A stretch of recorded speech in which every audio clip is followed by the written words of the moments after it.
terrorism and communism as an effective means of deconstructing white Afrikaner identity. If we look at the first article, no explanation was provided as to why that article would be a problem, but okay, the article's title was "The Problem with Whiteness."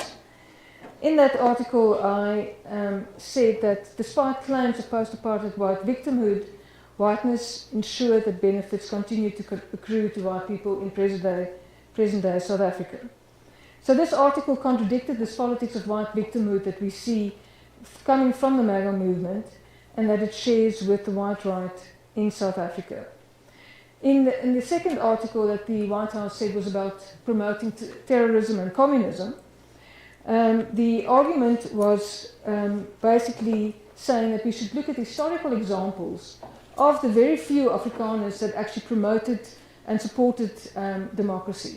And I specifically referred to Bram Fischer, who was an anti-apartheid lawyer, was part of the defense team at the Rivonia trial and the treason trial, and Breiten Breitenbach, who's an author and poet.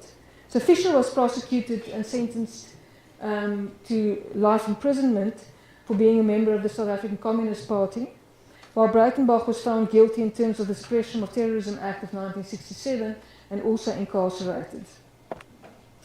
However, in democratic South Africa, we obviously see both Breitenbach and Fischer as very different kinds of figures. We don't see them as like the apartheid regime sees them, or saw them at the time. So for me, the fact that the White House was framing this reference to Fischer and Breitenbach as examples of the promotion of terrorism and communism felt like going into a kind of a time warp. Because if you think of, what is this discourse about that talks about opposition to apartheid as the advancement of terrorism and communism. And in fact, this turns us back to the total onslaught discourse that P.W. Botha used to justify the violence of the apartheid state. So P.W. Botha, as the penultimate National Party leader from 1978 to 1989, argued that South Africa faced a total onslaught from terrorism and communism. And interestingly, the thinking behind the total onslaught discourse also was heavily influenced by thinking coming out of the United States, also particularly by political scientists, and I think that was relevant because we've got a whole lot of political scientists in the room here today. The political scientist that's very well known as a right-wing thinker, Samuel Huntington, being one of the people who influenced this idea of a total onslaught. So this repetition of a total onslaught discourse, for me, brought back bygone conceptions which have been thoroughly delegitimized in South Africa, and as though nothing had happened between the 1970s and the 2020s.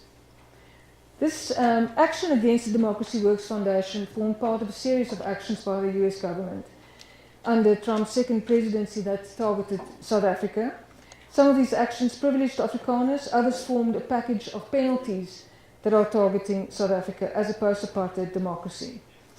So Trump had already noticed South Africa and publicly expressed a position back in 2018 when he positively responded to a tweet from or a program in which Tucker Carlson made comments about farm murders on Fox, and Trump responded with a positive tweet at the time. So barely back in office in 2025, as you know, he issued a message on his Truth Social platform that land was being confiscated and that certain classes of people, so-called, were being treated, quote-unquote, very badly.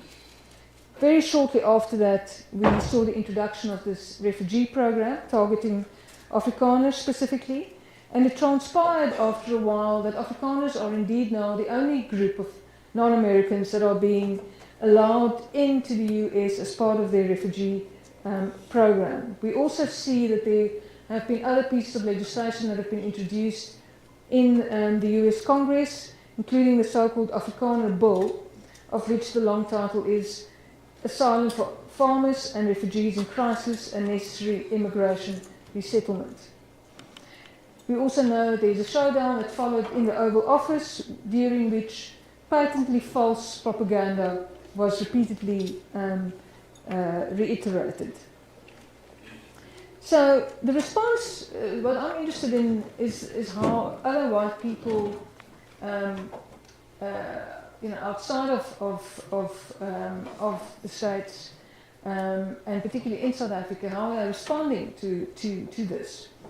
The Freedom Front Plus poster, I think, is one example of a response to the sudden elevation of the Afrikaner cause.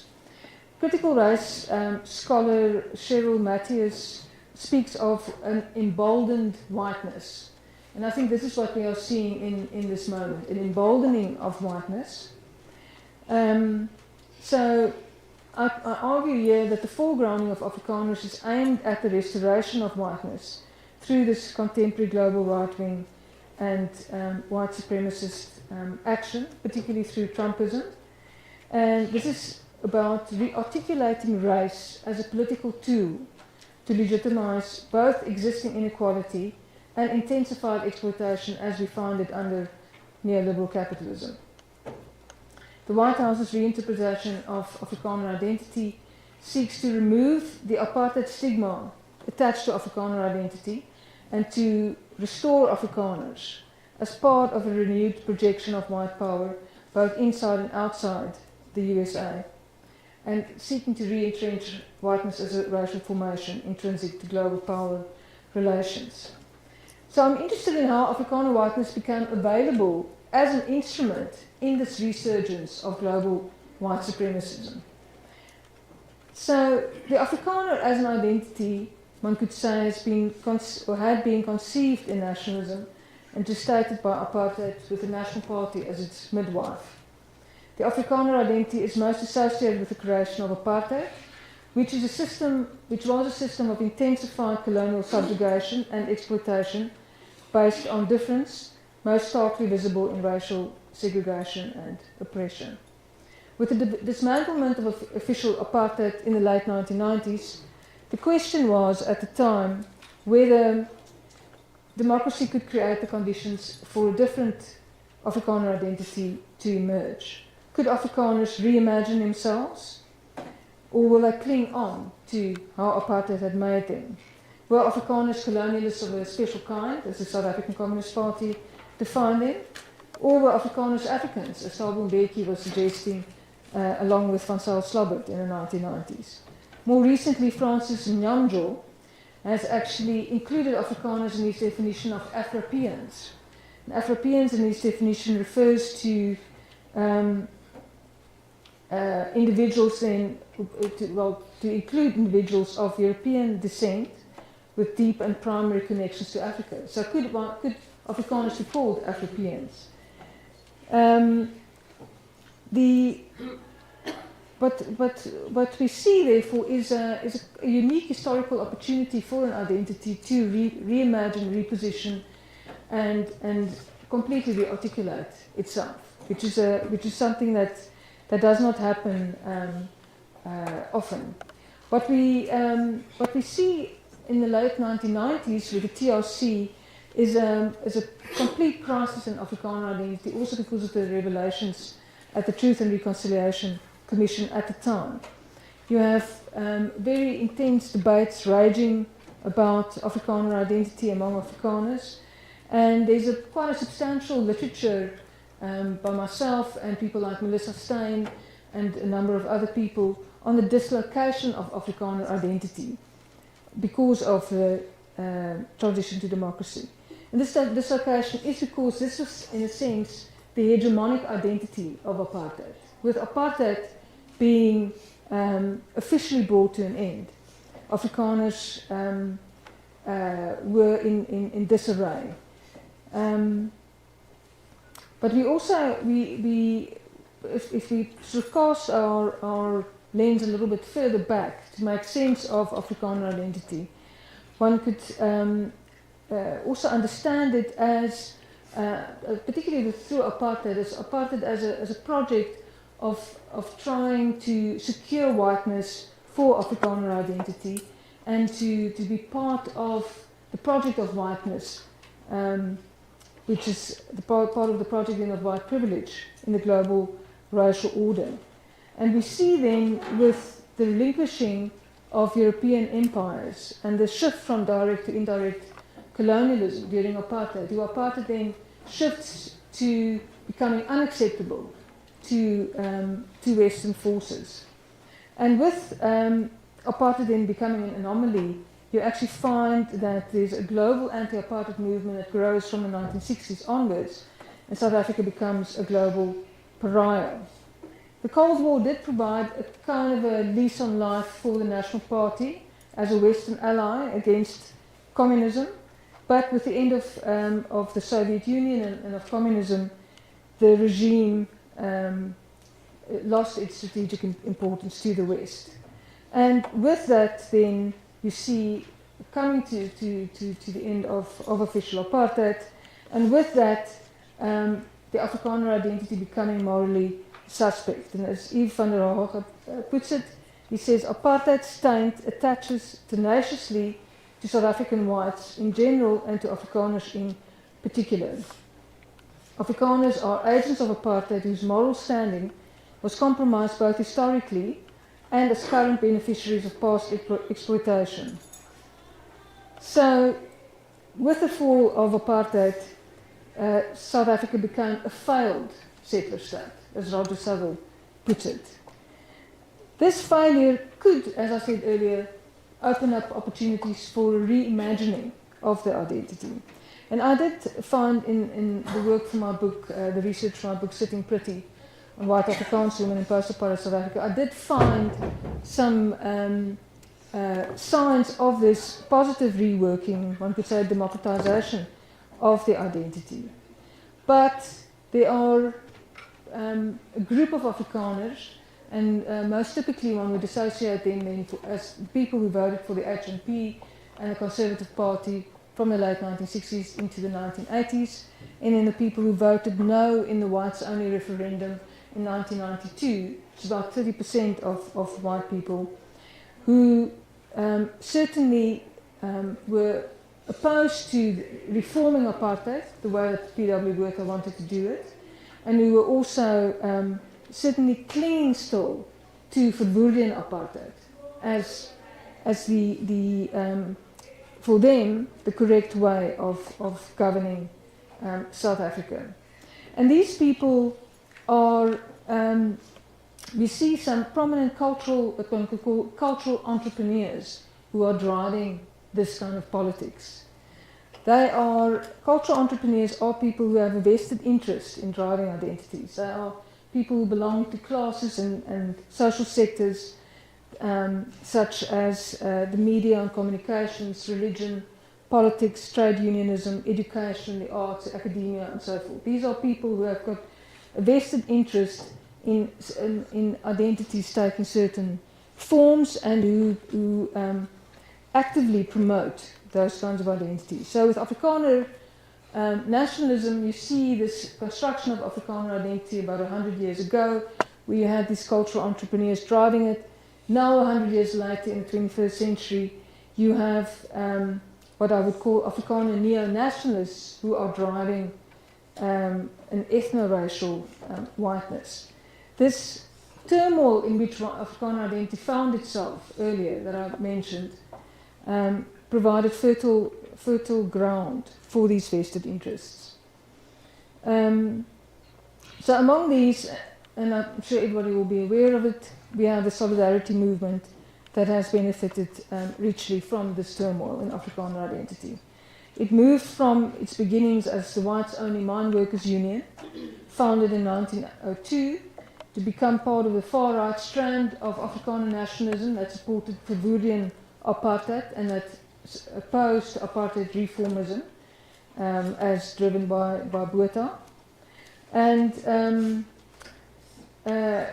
I think it's necessary for us to drill a bit deeper into Afrikaner identity to understand how the role that class plays in better understanding this whiteness. Because this is also something that we have seen in terms of the resurgence of white supremacism in the global north, where class has come to the fore as a primary difference driving some of these political dynamics. 1948 would be a convergence, a point of convergence between Afrikaner capital and the Afrikaner white working class. But as Mervyn Goldberg writes, we actually see that once Afrikaner power is consolidated through apartheid, those who benefit are primarily the capitalist classes. He also says that by the 1970s, as we could see historically, there's a realization that sets in with Afrikaner capitalists that apartheid has become impracticable when it comes has become impracticable in terms of economic growth. And what we then see is a split forming, and the term that's used for it, or some of the concepts that are quite useful to use here, are the verligters and the verkranters. So basically your so-called enlightened, which basically refer to your apartheid reformists, who are primarily part of the capitalist classes in Afrikanerdom, as opposed to the verkranters, which are your conservatives. Or reactionaries rather. So we see this class split from the late 1960s with the founding of the HNP under Jaap Marais, and then accelerating through with the split that led to the formation of the Conservative Party in the early 1980s, and so forth. Fast forwarding to the 1990s, we see that this class split continues. You have at that point, as I've mentioned earlier, you see how your white far right still hatch a few different plans to try and hold on or try and return the country to Verwoerding apartheid, or at least to some kind of military, I don't know, white militarism or a white military dictatorship, and failing at that point. But at the end of apartheid, one could see that apartheid had resolved the problem of poor whiteism. One can also see that most Afrikaners are middle class and therefore are sharing, by and large, in the spoils of apartheid. What happens after 1994, and this just draws on the literature on elite pacting that Mandisi and I were actually also talking about last night, is that you see through the processes of elite pacting of the 1990s, when you have significant Afrikaner groupings connecting with significant African nationalist groupings, and thereby ensuring an elite transition. We see a de-racialization of the upper echelons of the economy. Primary partner of the National Party from the 1910s onwards. It started the first black economic empowerment deal in 1993 through New Africa Investment Limited. In its TRC submission and appearance, Sanlam acknowledged that it had a special relationship with the National Party, but it also said, quote unquote, "We are delighted that we've also been able with the new ANC government to establish a very warm relationship." So this is an example of this elite pacting of the 1990s. So you have the elite pact, you have the redirecting, or I think what was hoped, a redirecting then of Afrikaner energies, and providing an antidote, one could say, to Afrikaner ethnic mobilization. But there's a letter to the Sunday newspaper report that I want to share with you that actually shows that already a good 20 years ago there was this rising resentment that one can identify. Where you have, this is somebody who lives in Orania and who writes about the problem of affirmative action, farm murders, high crime rates, and so forth and so on, saying that Afrikaans children are being alienated from their own culture, and also talking about race-based support administration, and so forth and so on. Then this writer refers to economic prosperity and says our welfare allows us to endure the punches and slaps, but clearly unhappy about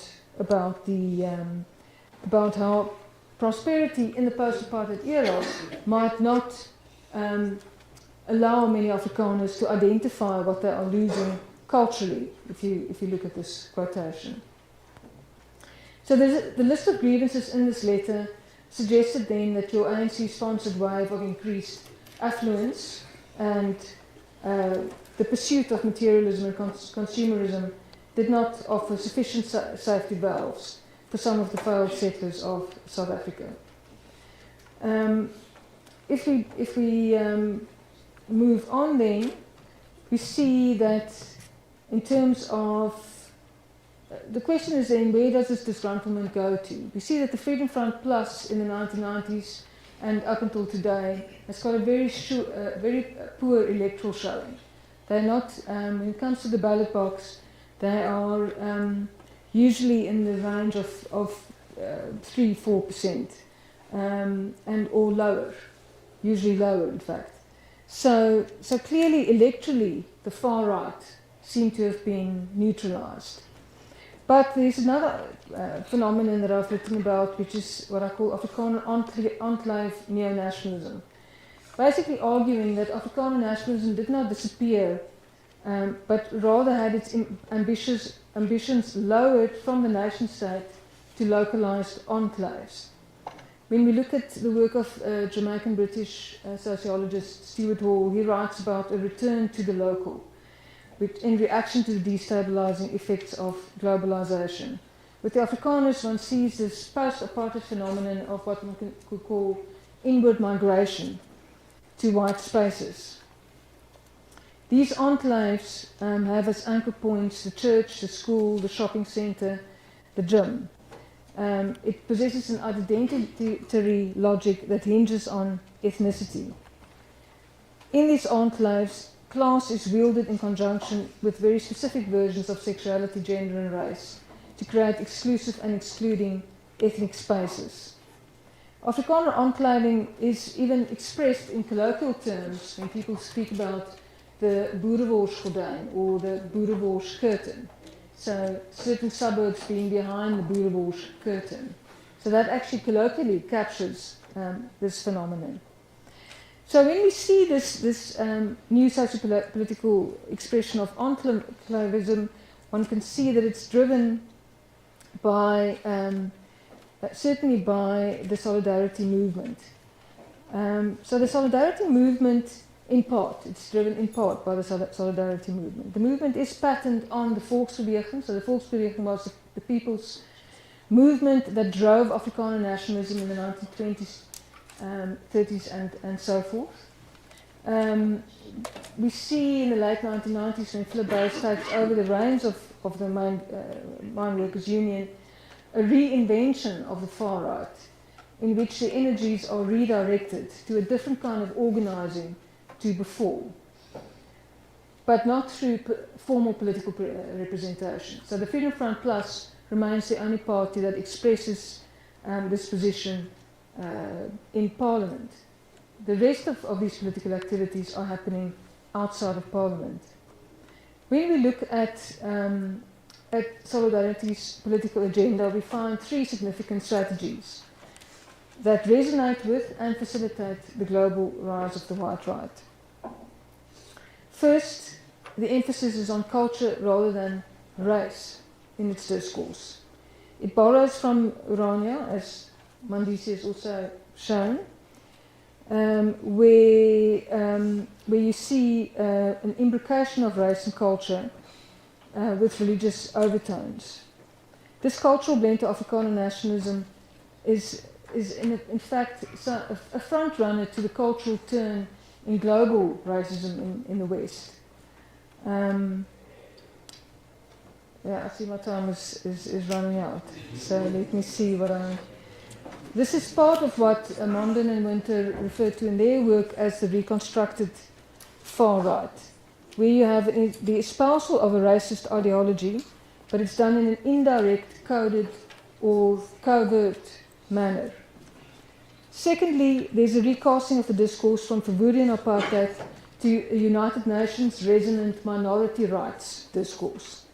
This it borrows from the Freedom Front Plus and also from Orania, where there's a reinvention then of Afrikaners as a vulnerable white minority, that Afrikaners are being threatened, and it recasts Afrikaners then from perpetrators to victims.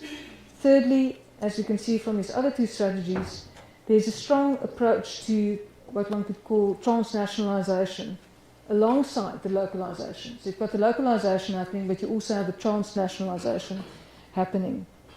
And I have a quote from Dirk Herman where he talks about a trip already back in 2006 and the kinds of friends that they made.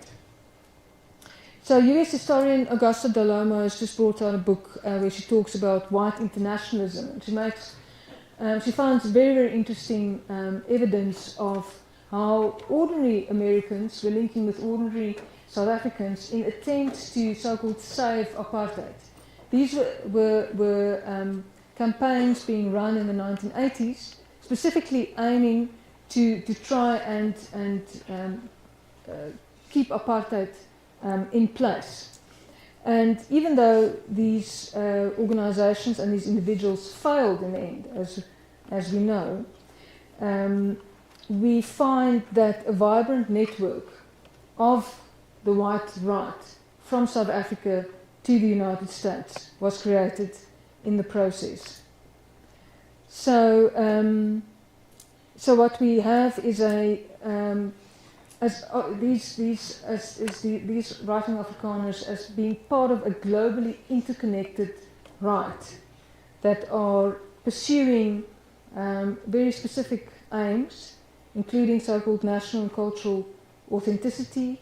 They talk about saving white civilization, which is also going back to colonial discourses. There's an emphasis on Christian purpose, on racial or ethnic purity, and then traditional gender roles and so-called family values. In this, Afrikaners then emerge as useful symbols for white internationalism. This is the last collective of white people who sustained institutionalized white supremacism. And in that kind of role then, Afrikaners bolster the global white right imaginary. By confirming Afrikaners as victims of black South Africans, there's an implication that the end of white rule leads to social and economic destruction, particularly of white people. It allows the projection of whites as under threat, but also under threat in the global north.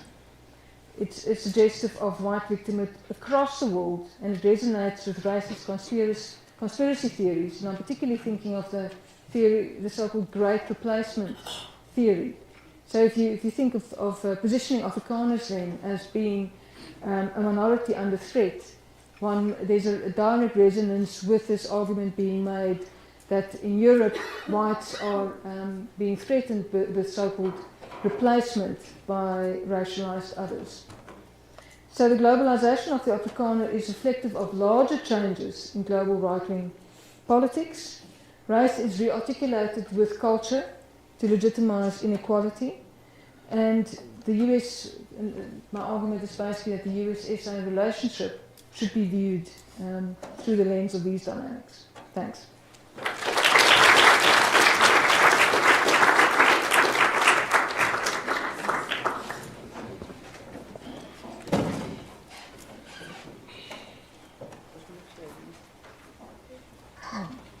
Can I sit down or do you want to? Oh, yes. You need to stay. Yeah. Okay.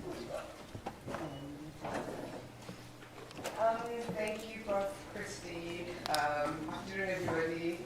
Thank you for that amazing presentation. I think it connected with so many things that I know so many people in this room did last year in the courses they were doing last year and things that people are doing even now. So thank you for that. I will open the floor for questions. And how it will work, because we only have 10 minutes left. So you raise your hand and then I will pick, and then after everybody who wants to ask a question has raised their hand, Prof. Christi will then answer. So yeah, we may start. Okay, yes. Thank you very much. Good afternoon. Thank you so much, Prof. Thank you for a beautiful presentation, the globalization of the Africana. And my question for you is, I believe that social media have taken these conversations to a rarefied atmosphere. What do you think social media has done in this conversation? I'm talking as it relates to politics and international space. Thank you. Is there another question?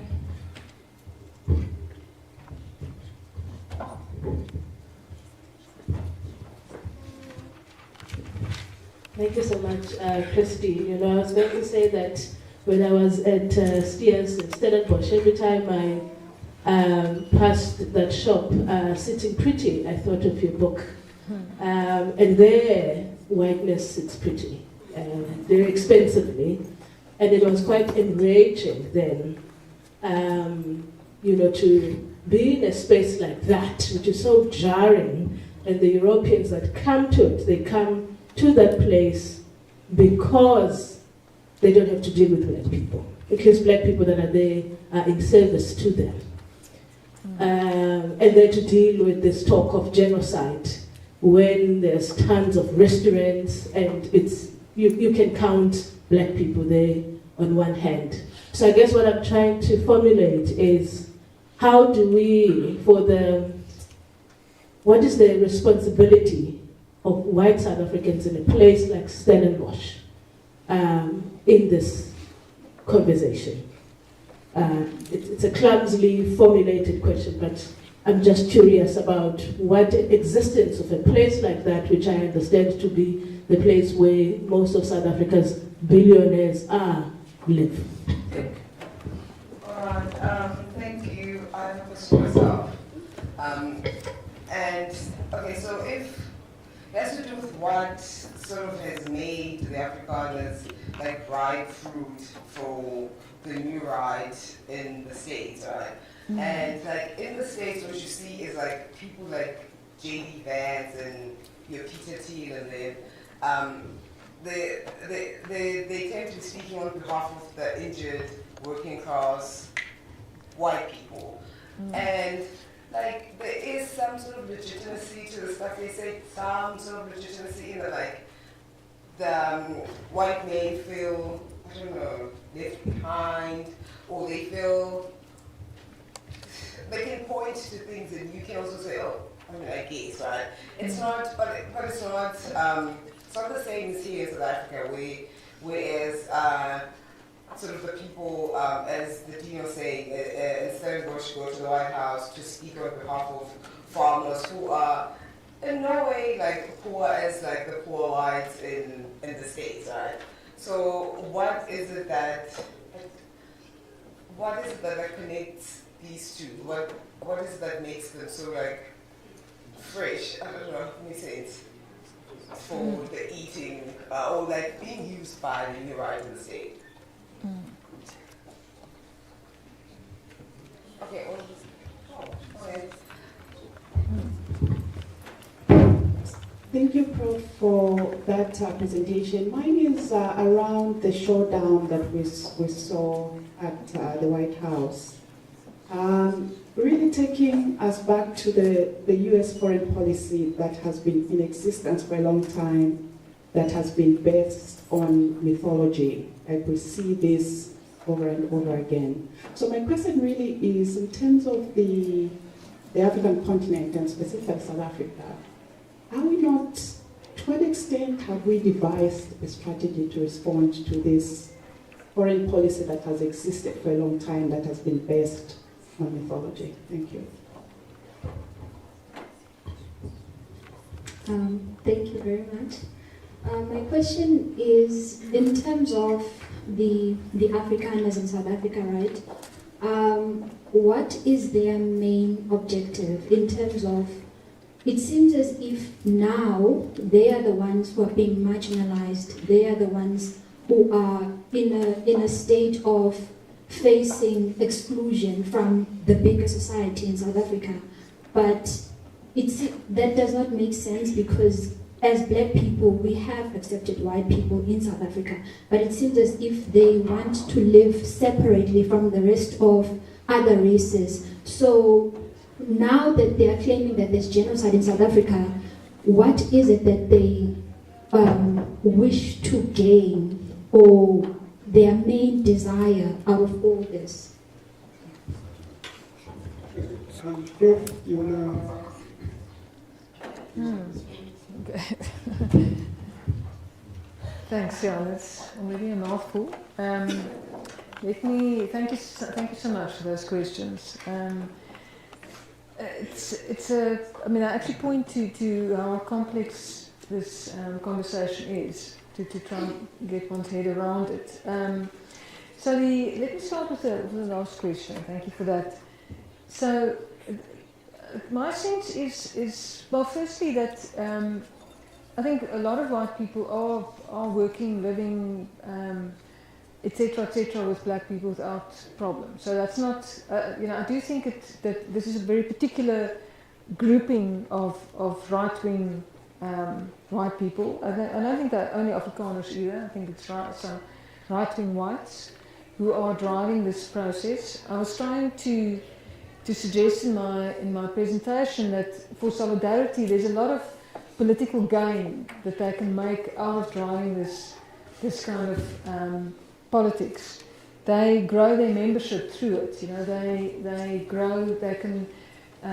They've got a plethora of products that they have on offer. Because the Solidarity, the Greater Solidarity Movement, as it's called, consists also. There's an investment arm. There's a technical college. There's a university. There's AfriForum offers all manner of security services, for example, and so on. So they're actually selling products on the basis of this politics. So there's a lot to gain out of it.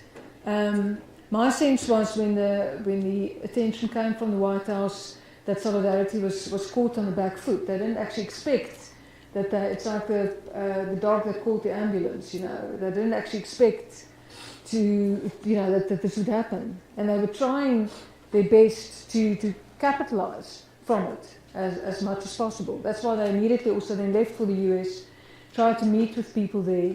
We saw lots of photographs of them posing in front of the White House as opposed to inside the White House. So there were some questions about exactly how successful this was. As I'm saying, that there's political benefit, there's financial benefit, and so forth. That particular groupings can make, and I think that's why it's useful for us then, as political scientists or as people who are using, as researchers, to empirically look at who's actually benefiting from this discourse. What are the reasons for driving it? Because also, I can point to a number of Afrikaners that are at this point in time working in progressive formations, also in government, implementing democratic era policies. So I think that's why it's for me more useful to look at particular groupings, individuals, and so forth that are making profit out of this politics, rather than seeing it as a kind of a blanket situation with white people. Then in terms of a strategy to meet this foreign policy that is based on mythology, so it seems to me that the South African government's approach has been to try and just counter this discourse. And I think our president did extremely well in the Oval Office. He was just very, very firmly stating the facts. And it was interesting, in fact it was a great demonstration of how this discourse works, in the sense of how these lies are just repeated, because from the current president of the United States, he was like on loop. He was just repeating the propaganda over and over again. So I'm trying to keep my phone alive so that I can see these questions. Okay. So that seems to be the approach from our government, is to counter, and then also, as you know, Rolf Meyer has been appointed as ambassador to the United States. I think that was a very, very clever move, because here you have somebody whose politics has shifted dramatically from where he was in the 1980s to, and in the past 20 plus years he's been doing very good work to advance democratic peacemaking processes also on our own continent. So I think he's a very good choice for the job. It will be interesting to see what comes out of that further. Then in terms of why Afrikaners, so well, for me it's certain Afrikaners. I mean, I think that the refugee program has not delivered the kind of numbers that Trump thought it would. It was a little bit sad that small group of people who arrived there. The first group. I mean, I couldn't even get 50 people together for the first trip. So I think that it's you will have particular people responding and taking this up. Again, people who are finding themselves in very particular political positions. Again, so. Then responsibility of white people in Stellenbosch. So, I mean, I am aware of the university's own actions around transformation of the university. As you can see with Stellenbosch University, you actually see those kinds of white supremacist dynamics playing themselves out also within the institution. And it seems to, ultimately it's that long, hard slog of actually doing that transformation work over and over and basically driving that agenda as strongly as possible. And I think with people like Prof. Pumla Gbodo and so forth, at the university, that there is a seriousness about addressing it. But it's a lack of luxury, it's a lack of privilege in South Africa, and it's got all of the hallmarks of that. It's also to do with capitalism and how capitalism is playing itself out. So it's very complex. Unfortunately, I don't have a nice, clear-cut question answer for that. Social media has been very important in all of this. We can see, and that's the reason why Elon Musk bought Twitter and destroyed what was actually a very productive platform for interaction for people. So social media, because it allows you the spreading of disinformation, of propaganda, and you can package them in reels, etc., etc. People see these things coming up on their screens. There's no way of really testing. There's a real onslaught also on legitimate media that are doing fact checking, etc., etc. So it's actually about really trying to gain control over the flow of information completely, so that people are only beholden to the kind of information that an Elon Musk or figures like that want people to have access to. And the position is basically to keep us as disinformed and misinformed as possible. So that's the battle that we're up against. And social media are absolutely being used as the platform to do that with.